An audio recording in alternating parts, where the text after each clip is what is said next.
Сябры, што б не адбывалася ў нашай гісторыі, якая б улада не прыходзіла і не сыходзіла, але назаўжды адным з галоўных святаў Беларусі гэта будзе 25 сакавіка, дзень волі, абвяшчэнне незалежнасці Беларускай Народнай Рэспублікі. І мы з вами з кожным годам усё больш яскрава, эмацыйна адзначаем гэтае свята.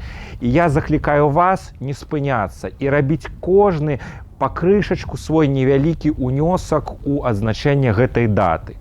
Вывесіць сцяг на сваім доме ці у кватэры, павіншаваць сяброў у сацыяльных сетках ці проста зрабіць нейкую годную справу ў гэты дзень. Пачаць размаўляць па-беларуску, набыць свайму дзіцяці кніжку на беларускай мове ці проста верыць у тое, што мы будзем моцнай, незалежнай і сапраўды нацыянальнай краінай. Віншую ўсіх са святам. Жыве Беларусь!